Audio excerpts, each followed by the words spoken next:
ସରକାରୀ ଓକିଲ ଭାବେ ବିଭିନ୍ନ କୋର୍ଟରେ ମୁଁ କାମ କରିଛି। ଆଉ ଯେତେବେଳେ ସେଇ ଟାଇମ୍ରେ ମୁଁ ଯେଉଁ କାମ କରୁଥିଲି, ଏଜ୍ ଏ ଆଡ଼ଭୋକେଟ୍ କାମ କରୁଥିଲି, ଏଜ୍ ଆନ୍ ଆଡ଼ଭୋକେଟ୍ ମୁଁ କାମ କରୁଥିଲି।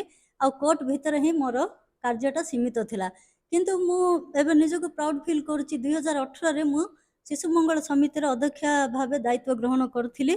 ତ ସେଇଠିରୁ ମୋର ଏଇ ଚାଇଲ୍ଡମାନଙ୍କ ପ୍ରତି ଯେଉଁ ଆଟାଚମେଣ୍ଟଟା ମୋତେ ଜଣାପଡ଼ିଲା। କ'ଣ ପାଇଁ ମୁଁ ଯେଉଁ 14ଟା ବ୍ଲକ୍ ଯେଉଁ ଯାଇକି ଏନକ୍ୱାରି କରିବାର, ମୁଁ ସେଠି ଦେଖିଛି ଆକ୍ଚୁଆଲି ଚାଇଲ୍ଡର ସଫରିଂସ୍ କ'ଣ, ସେମାନଙ୍କର ପ୍ୟାରେଣ୍ଟସ୍ର ବି ସଫରିଂସ୍ କ'ଣ।